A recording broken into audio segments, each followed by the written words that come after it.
Во саботното издание на регионалните вести ќе гледате. Половина од жртвите во сообраќајки во Тетовскиот регион лани биле пешаци. Свеста на сите учесници во сообраќајот е многу ниска.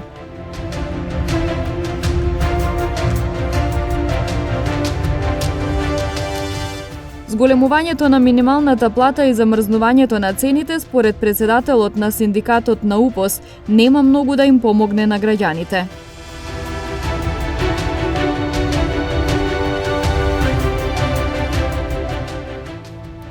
Заедничка контрола на полицијата и инспекторите во угостителски објекти во Гостивар, во која биле констатирани неправилности.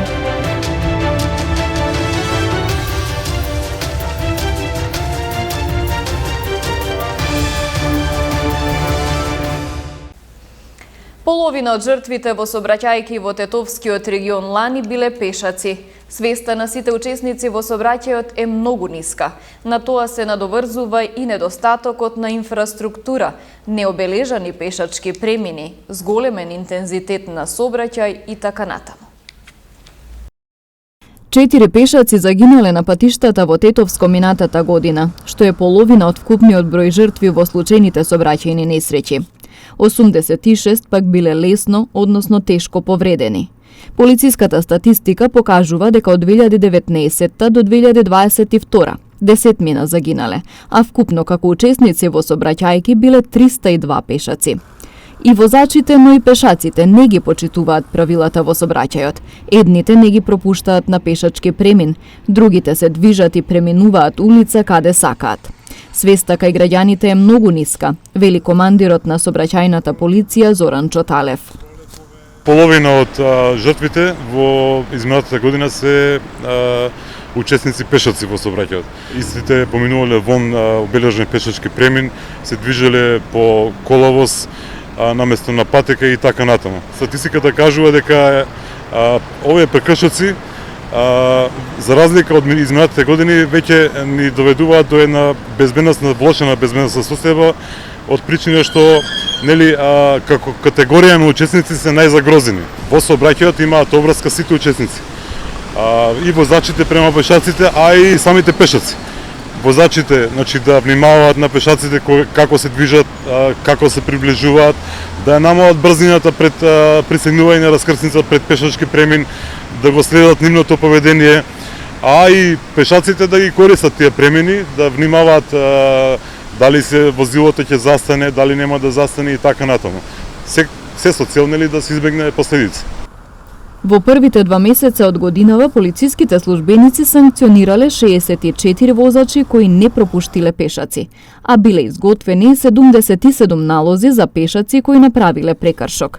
Биле организирани 4 сообраќајни поуки. Нашите мерки се континуирани. Ние преземаме мерки и на дневна основа, на континуирана на дневна основа.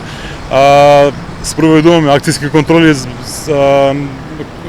насочени кон овој прекршок. Одржуваме поуки редовно, изготвуваме налози и така натаму. Меѓутоа, општа е констатацијата дека овој прекршок ќе ни треба, како би кажа, една сеопшта заложба на сите, на сите општествени фактори за намалување на ваквите појави.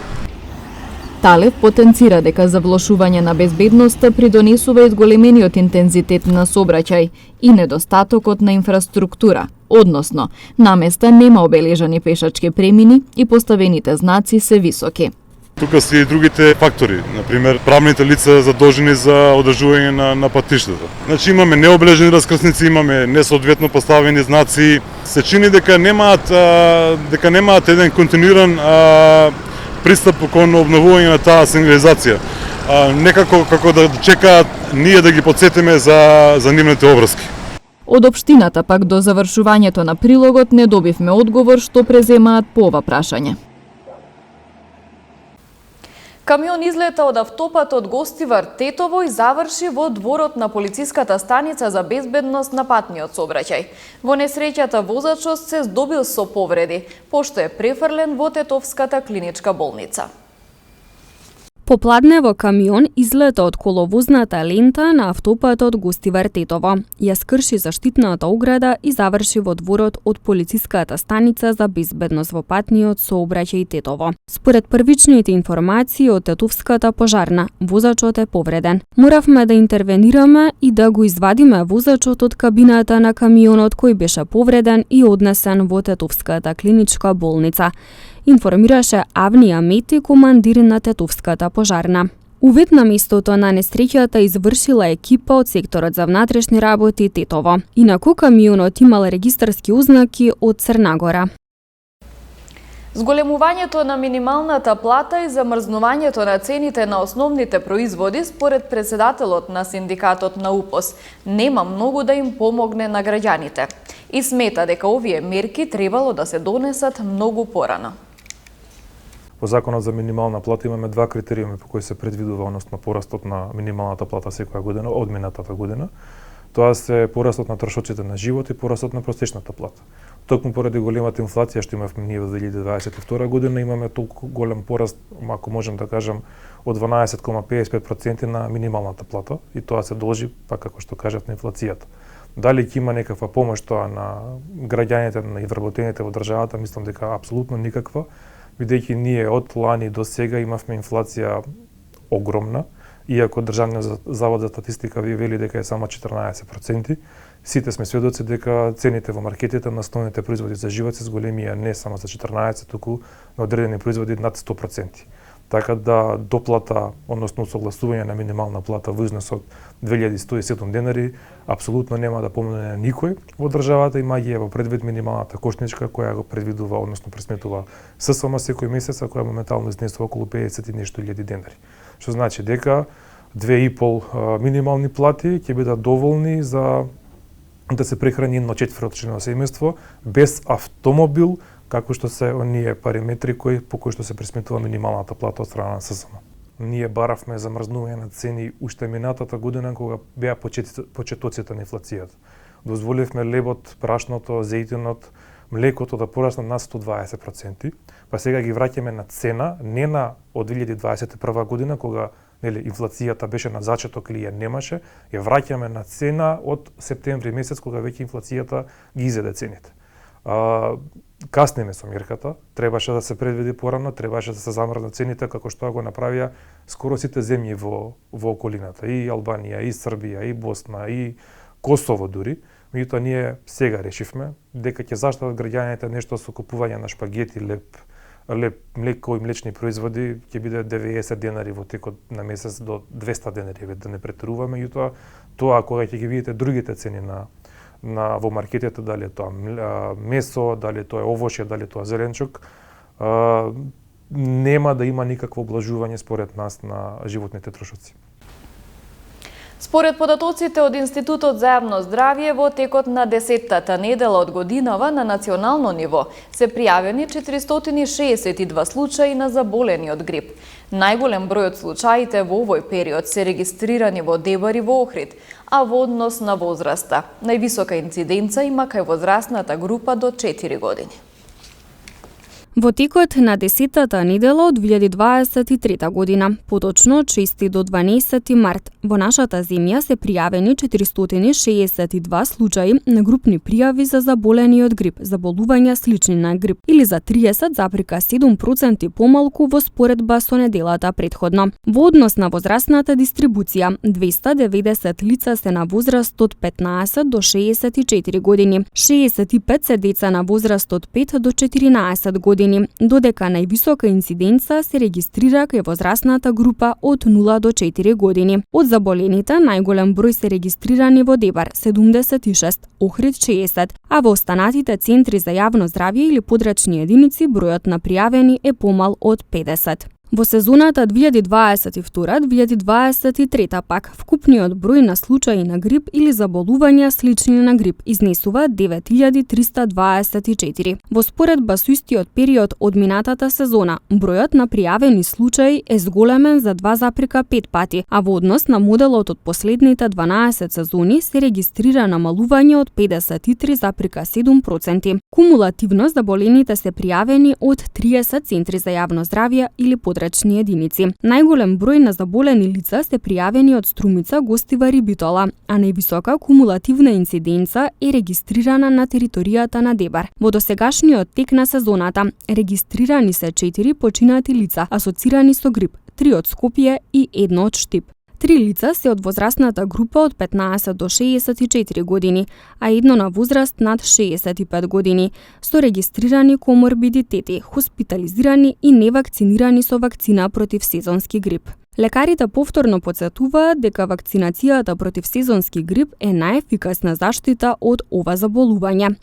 Институтот за јавно здравје препорачува вакцинација на целото население, особено на лица кои припаѓаат во така наречените ризични групи, согласно препораките на Светската здравствена организација, а тие се постари лица над 65 години, деца на возраст од 6 до 59 месеци, лица постари од 6 месеци со хронични болести, бремени жени и здравствени работници. Вакцинацијата против сезонски грип за сезоната 2022-2023 започна на 19 октомври 2022 година и се спроведува во центрите за јавно здравје со нивните подрачни единици и или здравствени домови. Заклучно со 10-тата недела во Македонија, вакцинирани се вкупно 55.407 лица. Заедничка контрола на полицијата и инспекторите во угостителски објекти на подрачјето на Гостивар во која биле констатирани неправилности, а согласно тоа изречени и соодветни казни. Во текот на претходната ноќ, 17 наспроти 18 март 2023 година, од страна на полициски службеници на Бирото за јавна безбедност при Министерството за внатрешни работи, во судејство со инспектори од Државниот пазарен инспекторат, Управата за јавни приходи и Државниот инспекторат за труд, спроведена е заедничка контрола во угостителски објекти во Гостивар. За време на контролата во еден од угостителските објекти од страна на Државниот пазарен инспекторат констатирани се неправилности по Законот за заштита од пушење. Од страна на Управата за јавни приходи е констатирано неиздавање фискални сметки, а од Државниот инспекторат за труд затекнато е едно лице на работно место без соодветни документи. Полициски службеници затекнале едно женско лице странски државјанин без регулиран престој и соодветни документи, кое е предадено на инспектори за странци за понатамошна постапка. Во друг угостителски објект изречени се глоби поради констатирани неправилности од страна на ДПИ, УЈП и ДИТ, меѓу кои неиздавање на фискални сметки, непоседување книга за дневен извештај, непочитување на Законот за заштита од пушење во затворен дел од објектот и така натаму. Неправилности од страна на Управата за јавни приходи во врска со неиздавање на фискални сметки, непоседување на фискална каса и книга со извештаи се констатирани во уште еден угостителски објект во Гостивар, зашто ќе бидат изречени парични глоби. Во истиот објект се затекнати 8 лица кои непријавени вршат угостителска дејност, зашто ќе следува казна. За време на акциската контрола на подрачјето на Гостивар биле затекнати 5 возачи кои управувале возило под дејство на алкохол. Истите се исклучени од сообраќај и издадени им се соодветни платни налози. При тоа констатирани биле и 9 останати прекршоци, кои се законски санкционирани. Полицијата пред 2 дена запленила дрога вредна $500,000, а открила и лабораторија за производство на амфетамин во Скопје. Полициски службеници од Одделот за криминалистичка полиција и СВР Скопје извршија претреси на 7 локации, при што приведени се 5 лица, а пронајдена е лабораторија за производство на амфетамин, како и дрога вредна скоро $500,000, доколку биде продавана преку уличните дилери. Имено, пронајдени се околу 7 кг амфетамин, околу 1 кг кокаин, околу 22 кг марихуана, автоматска пушка Калашников, рамки за пиштоли за автоматска пушка, куршуми различен калибар, списоци од евиденција на лица кои што купувале дрога и кои што должеле за наплата на дрогата. Исто така, 4 возила кои што биле употребувани при продажбата на дрога и се разбира пари кои што се добиени од продажбата на оваа дрога. Претходно, во месеците јануари, февруари и март, под раководство на јавен обвинител од ОЈО Скопје, спроведена е криминалистичка истрага при што се приведени други 3 лица кои што се поврзани со овој случај. Приведените лица подолго време на улицата на Скопје продавале синтетичка дрога амфетамин, како и други дроги. Имале изнајмено станови во центарот на Скопје, како и во населбата Ѓорче Петров, и дрогата ја продавале по различна цена. Например, амфетаминот го продавале за 2000 денари за грам, кокаинот за 3000 денари за грам, екстази таблета за 600 денари, а пакување марихуана за 1000 денари. Вакви акции Министерството за внатрешни работи спроведува и во останатите градови од државата. Од почетокот на оваа недела имаме извршено 36 претраси и приведено 32 лица кои што се занимаваат со продажба на дрога. Се разбира, и во наредниот период интензивно продолжуваме на сузбивање на оваа појава, се во интерес на граѓаните.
Ги завршуваме регионалните вести. Ви посакувам убав остаток од викендот. Пријатно!